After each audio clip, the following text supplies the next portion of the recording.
নমস্কাৰ, এই মুহূৰ্তত আহি পৰিছে অসমবাসী ৰাজ্যখনে কেইবাটা গুৰুত্বপূৰ্ণ খবৰ। অসমৰ লাখ লাখ ধনী দুখীয়া পৰিয়ালৰ বাবে এটা ডাঙৰ খবৰ। অৰ্থাৎ ৰেচন কাৰ্ড থকা প্ৰতিগৰাকী মহিলাই লাভ কৰিব ৩,০০০ টকা আৰু যিসকল দুখীয়া দৰিদ্ৰ পৰিয়াল এতিয়ালৈকে চৰকাৰী ঘৰ পোৱা নাই, নতুনকৈ চৰকাৰী ঘৰ ক'ত কেনেকৈ আবেদন কৰিব সবিশেষ জানিব। আৰু যিসকল মহিলা আত্মসহায়ক গোটত ১০,০০০ টকাৰ বাবে আবেদন কৰিছিল তেওঁলোকৰ বাবে এটা ভাল খবৰ। অৱশেষত ১০,০০০ টকা কেতিয়া দিব তাৰিখ ঘোষণা কৰিলে চৰকাৰে। আৰু PM কিষাণ যোজনাৰ ১৯ নম্বৰ কিস্তি ধন কেতিয়া দিব আৰু কোনে কোনে লাভ কৰিব। লগতে ১৯ নম্বৰ কিস্তি ধনৰ তাৰিখ ইতিমধ্যে চৰকাৰে ঘোষণা কৰিছে। গতিকে ভিডিঅ'টো সম্পূৰ্ণকৈ চাওক আৰু ভালদৰে বুজি লওক। তবলক ভিডিঅ'টো আৰম্ভ কৰোঁ। আৰু আজি প্ৰথমটো খবৰ হৈছে ৰাজ্যৰ লাখ লাখ দুখীয়া দৰিদ্ৰ আৰু মধ্যবিত্ত পৰিয়ালৰ বাবে এটা ডাঙৰ খবৰ। অৰ্থাৎ যিসকল দুখীয়া দৰিদ্ৰ আৰু মধ্যবিত্ত পৰিয়াল এতিয়ালৈকে চৰকাৰী ঘৰ পোৱা নাই বা আবেদন কৰিছিলে তেওঁলোকৰ বাবে এটা ভাল খবৰ। কাৰণ ৰাজ্যত নতুনকৈ লাখ লাখ পৰিয়ালক দিব চৰকাৰী ঘৰ। কিন্তু ক'ত কেনেকৈ আবেদন কৰিব, কোনে কোনে লাভ কৰিব সবিশেষ আপডেটটো এবাৰ চাই লওক। কেনেকৈ পাব চৰকাৰী ঘৰ বা চৰকাৰী পকী ঘৰ চাই লওক। এই ৭টা সহজ প্ৰক্ৰিয়া অৰ্থাৎ ৭টা পদ্ধতিৰে আপোনালোকে নতুনকৈ চৰকাৰী ঘৰ আবেদন কৰিব পাৰিব। কেনেকৈ পাব চৰকাৰী ঘৰ বা পকী ঘৰ, আপোনালোকে ক'ত কেনেকৈ আবেদন কৰিব লাগিব, নতুন কেইবাটা আপডেট দিছে চৰকাৰে। চাই লওক এই ৭টা নতুনকৈ পদ্ধতি আৰু 7টা পদ্ধতিৰে আপোনালোকে লাভ কৰিব চৰকাৰী ঘৰ। ৰাজ্যৰ চৰকাৰী ঘৰ নোপোৱা লাখ লাখ লোকৰ বাবে এটা ডাঙৰ খবৰ। যদিহে আপুনি পোৱা নাই তেনেহ'লে আপোনালোকৰ বাবে এটা ভাল খবৰ। শীঘ্ৰে সাজু কৰক নথিপত্ৰ। অৰ্থাৎ কি কি নথিপত্ৰৰ প্ৰয়োজন হ'ব আপোনালোকে আগলৈ চাওক। লগতে নতুনকৈ ৩,৮৮,০০০ লোকে পাব চৰকাৰী পকী ঘৰ, যিসকল পূৰ্বতে পোৱা নাছিলে। চিন্তা আঁতৰাই ৬টাকৈ বৃহৎ ঘোষণা দৰিদ্ৰ হিতাধিকাৰীসকলৰ বাবে চৰকাৰৰ। গতিকে কোনে কোনে লাভ কৰিব এই চৰকাৰী পকী ঘৰ, যদি আপোনালোকে পাব নে নাপায় আগলৈ চাওক কি কৈছে। ১ নম্বৰ, আপুনি যদি ঘৰ পোৱা নাই এখন মাত্ৰ ফটো তুলি লাভ কৰিব পাৰিব এতিয়াৰ পৰা চৰকাৰী পকী ঘৰ, আৰু এই কথা ইতিমধ্যে চৰকাৰে ঘোষণা কৰিছে। ২ নম্বৰত, মোবাইলৰ এখন ফটো আৰু আধাৰ কাৰ্ড থাকিলে লাভ কৰিব বিনামূলীয়াকৈ চৰকাৰী পকী ঘৰ। আৰু ৩ নম্বৰত, আধাৰ নম্বৰৰ জৰিয়তে PM আৱাস যোজনাৰ পৰ্টেলত গৈ আপোনালোকে অনলাইনৰ জৰিয়তে আবেদন কৰিব পাৰিব। ৪ নম্বৰত, ১৫,০০০ টকা মাহিলী আয় হ'লেও এতিয়াৰে পৰা লাভ কৰিব চৰকাৰী বিনামূলীয়াকৈ পকী ঘৰ। লগতে ৫ নম্বৰত, দুচকীয়া বাহন থাকিলেও আপুনি লাভ কৰিব বিনামূলীয়াকৈ পকী ঘৰ। পূৰ্বতে দুচকীয়া বাহন থাকিলে কিন্তু চৰকাৰী ঘৰ পোৱা নাছিলে, কিন্তু এতিয়াৰে পৰা দুচকীয়া বাহন থাকিলেও লাভ কৰিব। ৬ নম্বৰত, ৫ একৰ পৰ্যন্ত মাটি থাকিলেও লাভ কৰিব বিনামূলীয়াকৈ চৰকাৰী পকী ঘৰ, পূৰ্বতে পোৱা নাছিলে। আৰু ৭ নম্বৰত আছে জিঅ' টেগিং কৰি থোৱা প্ৰতিটো দুখীয়া পৰিয়ালে পাব এতিয়াৰে পৰা চৰকাৰী পকী ঘৰ। গতিকে চৰকাৰী ঘৰ নোপোৱা লাখ লাখ হিতাধিকাৰীসকলৰ বা লাখ লাখ পৰিয়ালৰ বাবে এটা অত্যন্ত জৰুৰী খবৰ। বন্ধুসকল, আপোনালোকৰ লগত ৰেচন কাৰ্ড আৰু আধাৰ কাৰ্ড থাকিলে এতিয়াৰে পৰা লাভ কৰিব চৰকাৰী পকী ঘৰ। আৰু তাৰ বাবে আপোনালোকে অনলাইনৰ মাধ্যমত আবেদন কৰিব লাগিব। আৰু ইতিমধ্যে আবেদনৰ বাবে প্ৰক্ৰিয়াটো চলি আছে। আপোনালোকে ওচৰ চুবুৰীয়া CC চেণ্টাৰত গৈ অনলাইনৰ জৰিয়তে আবেদন কৰিব পাৰিব। তাৰ বাবে আধাৰ কাৰ্ড আৰু বেংক একাউণ্ট আৰু আপোনাৰ লাগিব ৰেচন কাৰ্ড, আৰু এই তিনিটা ডকুমেণ্টছ থাকিলে লাভ কৰিব। আৰু বন্ধুসকল, আপোনালোকে চৰকাৰী ঘৰ আবেদন কৰাৰ আগতে নিজৰ বেংকৰ লগত আধাৰ কাৰ্ডটো লিংক ৰাখিব। যিহেতু চৰকাৰী ঘৰৰ বাবদ টকাটো আপোনালোকৰ DBD মাধ্যমত চৰকাৰে প্ৰেৰণ কৰিব, তাৰ বাবে আপোনালোকে আধাৰ কাৰ্ডৰ লগত বেংক একাউণ্টটো লিংক ৰাখিব আৰু আপোনালোকে আবেদন কৰি চৰকাৰী ঘৰ লাভ কৰিব। যিসকলে পোৱা নাই তেওঁলোকৰ বাবে এটা ডাঙৰ খবৰ। ইতিমধ্যে চৰকাৰে সিদ্ধান্ত গ্ৰহণ কৰিছে, ৩,৮৮,০০০ লোকে পাব চৰকাৰী পকী ঘৰ। গতিকে বন্ধুসকল, চৰকাৰী ঘৰক লৈ এইটো এটা ডাঙৰ আপডেট আছিলে। আৰু আজিৰ পৰৱৰ্তী খবৰটো হৈছে ৰাজ্যবাসীৰ বাবে আন এটা ডাঙৰ খবৰ। অৰ্থাৎ লাখ লাখ মহিলাৰ বাবে এটা অত্যন্ত জৰুৰী খবৰ। বন্ধুসকল, যিসকল মহিলা আত্মসহায়ক গোটত ১০,০০০ টকাৰ বাবে আবেদন কৰিছিলে তেওঁলোকলৈ মুখ্যমন্ত্ৰী ডক্টৰ হিমন্ত বিশ্ব শৰ্মা কৰিলে বিশেষ ঘোষণা। পোনপ্ৰথমতে আপডেটটো এবাৰ চাই লওক। আহি গ'ল হেঁপাহৰ ফেব্ৰুৱাৰী মাহ। অপেক্ষাৰ অন্ত পৰিব আত্মসহায়ক গোটৰ মহিলাসকলৰ বাবে। অৰ্থাৎ যিসকল মহিলা আত্মসহায়ক গোটৰ বাবে আবেদন কৰিছিলে, অৰ্থাৎ লাখ লাখ মহিলাৰ বাবে এটা অত্যন্ত জৰুৰী খবৰ মুখ্যমন্ত্ৰীগৰাকীয়ে ঘোষণা কৰিছে। আহি গ'ল হেঁপাহৰ ফেব্ৰুৱাৰী মাহ। অৰ্থাৎ অন্ত পৰিব যিসকল মহিলা আত্মসহায়ক গোটৰ ১০,০০০ টকাৰ বাবে ৰৈ আছিলে। আত্মসহায়ক গোটৰ লাখ লাখ মহিলাৰ বাবে আহি গ'ল ভাল খবৰ, আৰু এই খবৰটো দিলে মুখ্যমন্ত্ৰীগৰাকীয়ে। ফেব্ৰুৱাৰী আৰু মাৰ্চ মাহত আত্মসহায়ক গোটৰ মহিলাই লাভ কৰিব ১০,০০০ টকা তেওঁলোকৰ বেংক একাউণ্টত। বাছনিভুক্ত প্ৰতিগৰাকী মহিলাই বেংক একাউণ্টত লাভ কৰিব ১০,০০০ টকা, আৰু এই কথা মুখ্যমন্ত্ৰীগৰাকীয়ে নিজ মুখে ঘোষণা কৰিছে। আৰু ইতিমধ্যে সম্পূৰ্ণ হৈছে নথিপত্ৰ ভেৰিফিকেশ্যনৰ কাম। অৰ্থাৎ যিসকল মহিলাই আবেদন কৰিছিল তেওঁলোকৰ ভেৰিফিকেশ্যনৰ কামসমূহ সম্পূৰ্ণ হৈছে। ৪০ লাখ মহিলাই ইয়াৰ বাবে আবেদন কৰিছিল, যদিও ৩২ লাখ মহিলাই লাভ কৰিব এই ১০,০০০ টকা।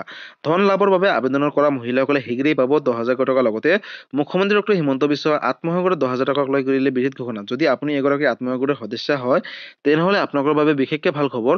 কাৰণ এই ১০,০০০ টকা আপোনালোকে লাভ কৰিব ফেব্ৰুৱাৰী বা মাৰ্চ মাহত, আৰু এই মাহতে নতুন এখন লিষ্ট প্ৰকাশ কৰিব চৰকাৰে আত্মসহায়ক গোটৰ ১০,০০০ টকাক লৈ। যদি আপোনালোকৰ নাম থাকে এইখন লিষ্টত তেনেহ'লে আপোনালোকে কিন্তু লাভ কৰিব ১০,০০০ টকা। আৰু বাছনিভুক্ত প্ৰতিগৰাকী মহিলালৈ বেংক একাউণ্টত লাভ কৰিব ১০,০০০ টকা, আৰু এই কথা মুখ্যমন্ত্ৰীগৰাকীয়ে নিজ মুখে ঘোষণা কৰিছে। লগতে ইতিমধ্যে সম্পূৰ্ণ হৈ পৰিছে নথিপত্ৰৰ যিখিনি ভেৰিফিকেশ্যনৰ কাম, অৰ্থাৎ ভেৰিফিকেশ্যনৰ কামসমূহ কমপ্লিট হ'ল, আৰু ৩২,০০০ মহিলাই লাভ কৰিব এই ১০,০০০ টকা। আৰু ৪০ লাখ মহিলাই আবেদন কৰিছিলে, যদিও ৪০ লাখে নাপায়, অৰ্থাৎ ৩২ লাখে লাভ কৰিব। অৰ্থাৎ কোনে কোনে লাভ কৰিব ইতিমধ্যে মই কেইবাটাও আত্মসহায়ক গোটৰ ১০,০০০ টকাক লৈ ভিডিঅ' বনাই থৈ দিছোঁ, আপোনালোকে সেই ভিডিঅ'সমূহ চাই ল'ব।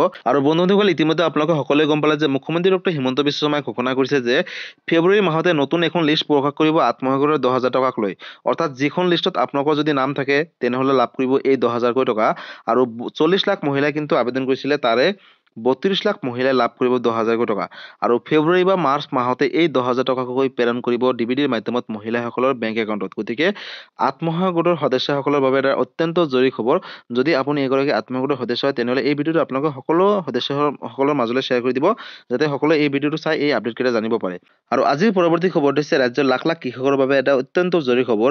বন্ধুসকল, নতুনকৈ কেন্দ্ৰীয় বাজেটত বিত্তমন্ত্ৰী নিৰ্মলা সীতাৰামে PM কিষাণ যোজনাক লৈ কেইবাটাও বৃহৎ মন্তব্য কৰিছে। লগতে 19 নম্বৰ কিস্তিখন কেতিয়া দিব আৰু কোনে কোনে লাভ কৰিব, আগলৈ চাওক ভিডিঅ'টো সম্পূৰ্ণকৈ ষ্টেপ বাই ষ্টেপ বুজি লওক। পোনপ্ৰথমতে আপডেটটো চাই লওক কি আহিছে। বাজেটত কৃষকসকলে ভাল খবৰ। আৰম্ভ হ'ল PM ধন কৃষি আঁচনি। কিষাণ ক্ৰেডিট কাৰ্ডত 5 লাখ টকা পৰ্যন্ত বৃদ্ধি কৰিলে চৰকাৰে। কেন্দ্ৰীয় বাজেটত কৃষকৰ বাবে কেইবাটাও সিদ্ধান্ত গ্ৰহণ কৰিছে, লগতে শুভ আৰম্ভ কৰিলে PM ধন কৃষি আঁচনি আৰু এই আঁচনিৰ জৰিয়তে লাখ লাখ কৃষকে উপকৃত হ'ব বুলি ইতিমধ্যে চৰকাৰে ঘোষণা কৰিছে। অৰ্থাৎ 1,70,00,000 কৃষকে উপকৃত হ'ব এই আঁচনিৰ জৰিয়তে। কিষাণ ক্ৰেডিট কাৰ্ডৰ ঋণ 5 লাখ টকালৈকে বৃদ্ধি কৰিলে ইতিমধ্যে চৰকাৰে আৰু 7,70,00,000 কৃষকলৈ ক্ৰেডিট কাৰ্ডৰ সুবিধা গ্ৰহণ কৰিছে ইতিমধ্যে চৰকাৰে। যদি আপোনালোকে পোৱা নাছিলে আবেদন কৰিলে পাব। বিকশিত ভাৰতত নাথাকিব দৰিদ্ৰতা। বিত্তমন্ত্ৰী নিৰ্মলা সীতাৰামনে এই কথা ঘোষণা কৰিছে। লগতে কৃষি ক্ষেত্ৰত উৎপাদন বৃদ্ধিৰ লক্ষ্য কেন্দ্ৰীয় চৰকাৰৰ। গতিকে লাখ লাখ কৃষকৰ বাবে এটা অত্যন্ত জৰুৰী খবৰ। কেন্দ্ৰীয় বাজেটত কৃষকৰ বাবে কেইবাটাও ভাল খবৰ দিছে চৰকাৰে। গতিকে যদি আপুনি এগৰাকী কৃষক হয় বা আপুনি এজন কৃষক হয় তেনেহ'লে আপোনালোকৰ বাবে এটা অত্যন্ত জৰুৰী খবৰ। কাৰণ 19 নম্বৰ কিস্তিখন লাভ কৰিব হ'লে আপোনালোকে বিশেষ কেইটামান কাম কৰিব লাগিব। আৰু 19 নম্বৰ কিস্তিখন কেতিয়া দিব চাওক বন্ধুসকল, ইতিমধ্যে কেন্দ্ৰীয় চৰকাৰে কেইবাটাও বৃহৎ মন্তব্য কৰিছে PM কিষাণ যোজনাক লৈ। কাৰণ লাখ লাখ কৃষকৰ নামসমূহ ইতিমধ্যে কৰ্তন কৰিছে আৰু 19 নম্বৰ কিস্তিখন তেওঁলোকে লাভ কৰিব যিসকলে যোগ্য হ'ব। কাৰণ পূৰ্বতে বহুতো ভুৱা হিতাধিকাৰীসকলে লাভ কৰি আহিছিলে, এতিয়াৰে পৰা নাপাব। কিন্তু কোনে কোনে লাভ কৰিব, নতুন এটা আপডেট দিছে চৰকাৰে। পোনপ্ৰথমতে আপডেটটো এবাৰ চাই লওক বন্ধুসকল। ইয়াতে চাওক PM কিষাণ সন্মান নিধি যোজনা 19 নং কিস্তিধনৰ বাবে সাজু হওক আপুনি। কোনে কোনে লাভ কৰিব 19 নম্বৰ কিস্তিধন, কৰি লওক এই বিশেষ কেইটামান কাম। অৰ্থাৎ কি কাম কেতিয়া দিব আগলৈ চাওক। PM কিষাণ যোজনাৰ 19 নম্বৰ কিস্তিধনক লৈ আহি গ'ল এটা ডাঙৰ খবৰ। অৰ্থাৎ লাখ লাখ কোটি কোটি কৃষকৰ বাবে এটা ডাঙৰ খবৰ। অহা 24 ফেব্ৰুৱাৰী তাৰিখে কোটি কোটি কৃষকৰ একাউণ্টত সোমাব চৰকাৰী ধন, অৰ্থাৎ 19 নম্বৰ কিস্তি ধন। পুৱাতে 19 নং কিস্তি ধন 2,000 টকালৈকে লাভ কৰিব কৃষকসকলে পোনপটীয়াকৈ ডিবিডিৰ মাধ্যমত আৰু এই টকাটো কেন্দ্ৰীয় চৰকাৰে ডিবিডি যোগে প্ৰেৰণ কৰিব হিতাধিকাৰীসকলৰ বেংক একাউণ্টলৈ। প্ৰকাশ পাইছে ধন লাভৰ কৰা হিতাধিকাৰীসকলৰ তালিকা। অৰ্থাৎ নতুন এখন লিষ্ট প্ৰকাশ কৰিছে চৰকাৰে। লগতে ধন লাভৰ পূৰ্বে কৰি লওক আপোনালোকে EKYC কৰাটো বাধ্যতামূলক। তালিকাত চাই ল'ব পাৰিব আপোনাৰ নাম আছে নে নাই। যদি আছে তেনেহ'লে আপোনালোকে EKYC সমূহ কমপ্লিট কৰিব লাগিব। ধন লাভৰ বাবে কৃষকসকলে EKYC কৰাটো বাধ্যতামূলক আৰু এই কথা কেন্দ্ৰীয় চৰকাৰে ঘোষণা কৰিছে। ধন মোকলাই দিয়াৰ পূৰ্বে আপোনালোকে আপডেট কৰি লওক নিজৰ বেংক একাউণ্ট, কাৰণ এই টকাটো ডিবিডিৰ মাধ্যমত প্ৰেৰণ কৰিব যিহেতু। আৰু PM কিষাণ এপৰ জৰিয়তেও কিন্তু আপোনালোকে EKYC সমূহ কমপ্লিট কৰিব পাৰিব। আৰু বন্ধুসকল, আপোনালোকে যদি EKYC সমূহ কমপ্লিট কৰিবলৈ ঘৰত বহি অসুবিধা হয় তেনেহ'লে ওচৰ চুবুৰীয়া CC চেণ্টাৰত গৈও কিন্তু আপোনালোকে EKYC সমূহ কমপ্লিট কৰিব লাগিব। আপোনালোকে যদি EKYC সমূহ কমপ্লিট নকৰে তেনেহ'লে কিন্তু 19 নম্বৰ কিস্তিধনৰ পৰা বঞ্চিত হৈ থাকিব। আৰু যিসকল যোগ্য কৃষক হয় তেওঁলোকে কিন্তু এই বিশেষ কামটো কৰিব লাগিব। আৰু কৰিলে অহা 24 ফেব্ৰুৱাৰী তাৰিখে পুৱা 10 বজাৰ লগে লগে আপোনালোকে বেংকত লাভ কৰিব 2,000 টকা। আৰু এই টকাটো বৃদ্ধি কৰিবলৈ ইতিমধ্যে কেন্দ্ৰীয় চৰকাৰক আহ্বান জনাইছে। অৰ্থাৎ 4,000 টকালৈ বৃদ্ধিৰ বাবে ইতিমধ্যে কেন্দ্ৰীয় চৰকাৰক কেইবাটাও আহ্বান জনাইছে কেন্দ্ৰীয় মন্ত্ৰীক। লগতে যদি এই টকাটো বৃদ্ধি কৰে লগালগ মই এটা ভিডিঅ' বনাই এইটো চেনেলৰ লগত আপলোড কৰিম। আপোনালোকে সেইবাবে এই চেনেলটোৰ লগত জড়িত হৈ থাকিব আৰু সবিশেষ আপডেটসমূহ পাই থাকিব। গতিকে বন্ধুসকল, PM কিষাণ যোজনাক লৈ এইটো এটা ডাঙৰ আপডেট আছিলে। যদি PM কিষাণ সন্মান নিধি যোজনাক লৈ কিবা সুধিবলগীয়া বা বিশেষ জানিবলগীয়া আছে আপোনালোকে মোক কমেণ্ট কৰি জনাব, মই নিশ্চয় ৰিপ্লাই দিবলৈ চেষ্টা কৰিম। গতিকে বন্ধুসকল, আজি আছিলে এইটো এটা ইনফৰ্মেটিভ ভিডিঅ' আৰু গুৰুত্বপূৰ্ণ খবৰ। ভিডিঅ'টো চাই কেনেকুৱা পালে, যদি ভাল পালে চেনেলটো নতুনকৈ চেনেলটো ছাবস্ক্ৰাইব কৰিব, লাইক কৰিব। কিবা সুধিবলগীয়া বা বিশেষ জানিবলগীয়া আছে আপোনালোকে মোক কমেণ্ট কৰি জনাব, মই নিশ্চয় ৰিপ্লাই দিবলৈ চেষ্টা কৰিম। লগতে এই ভিডিঅ'টো আপোনালোকে সকলো কৃষকৰ মাজলৈ শ্বেয়াৰ কৰি দিব, কাৰণ এই আপডেটকেইটা সকলো জনাটো উচিত বা চোৱাটো উচিত।